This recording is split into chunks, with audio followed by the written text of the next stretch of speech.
जय हिंद दोस्तों, आपका स्वागत है कॉमेडी हाउस 05 के यूट्यूब चैनल पर। तो आज सबसे वन ऑफ द क्वेश्चन है कि रैम, प्रोसेसर, उसके बाद ग्राफिक कार्ड, अरे ये क्या है भाई, अगर एक चीज़ थोड़ी कम होगी तो उससे कुछ फर्क तो नहीं पड़ेगा, ऐसा कुछ क्वेश्चन है। और एक मेन क्वेश्चन ये भी होता है कि भाई अगर रैम थोड़ी कम है, अगर प्रोसेसर मान लो हमने i7 ले लिया जिसमें इसकी 12 जनरेशन ले ली और हमने रैम थोड़ी 4 GB की ले ली तो उससे कुछ फर्क तो नहीं पड़ता।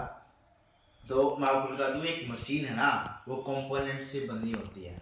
अगर मैं आपको रियलिटी बताऊँ, मैंने एक कंप्यूटर खुद से रिपेयर करके देखा, अगर आप कंप्यूटर में आपके सारे कंपोनेंट लगे हुए हैं पर अगर रैम नहीं लगी हुई ना तो कंप्यूटर आपको स्क्रीन भी नहीं दिखा सकता। तो फर्स्ट ऑफ ऑल आपको इस एग्जाम्पल पता चल गया होगा कि yes, RAM is very important. अब रैम का असल में यूज़ क्या है? अब ये तो आपको ये कॉन्सेप्ट को हर किसी ने बताया होगा, RAM read random access memory. But आपको उसको एक एग्जाम के थ्रू आपको पता चलेगा कि हाँ भाई इसकी इंपॉर्टेंस क्या है। मान लो मैं प्रोसेसर हूँ और आप हो जो मुझे कमांड देता, आप वो हो जो आप लैपटॉप या कंप्यूटर बैठ के प्रिंट करने का मुझे कमांड देते हो। अब मेरे सामने एक टेबल है, वो टेबल पे मेरा सारा सामान रखा हुआ है। अगर मुझे ये चीज़ यहाँ से पकड़नी है, ये चीज़ ऐसे पकड़नी है और मैं उसमें काम जैसे मेरी कॉपी रखी होती है ऐसे ही आपने मुझे कमांड दिया कि run this music for example.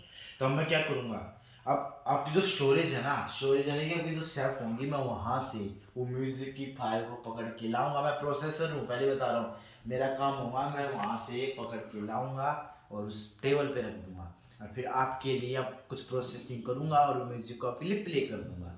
तो ये जो सारा प्रोसेस है ना, यहाँ पर काम तो क्या प्रोसेसर नहीं पर जो टेबल है ना जिसके ऊपर के प्रोसेसर काम कर रहा है वो रैम है।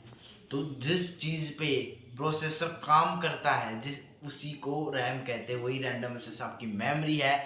कोई भी प्रोसेसर कुछ भी काम करना होता है तो पहले प्रोसेसर आपकी स्टोरेज से उठा के, जो आपकी स्टोरेज एच डी डी हो, हार्ड डिस्क ड्राइव हो या एस एस डी हो, तो आपकी उस रैम के अंदर पहले लेके आता है और फिर उसको रेंडमली एक्सेस करता है। इसलिए उसका नाम भी रैंडम एक्सेस मेमोरी है। जैसे आपने अपना काम खत्म किया, रैम जो टेबल है, मैं प्रोसेसर हूँ, आपने म्यूजिक बंद कर दिया, मैं क्या करूँ, हाँ भाई काम हो गया, मैंने फाइल बंद करी और अब सेफ में स्टोरेज में वापस रख दी।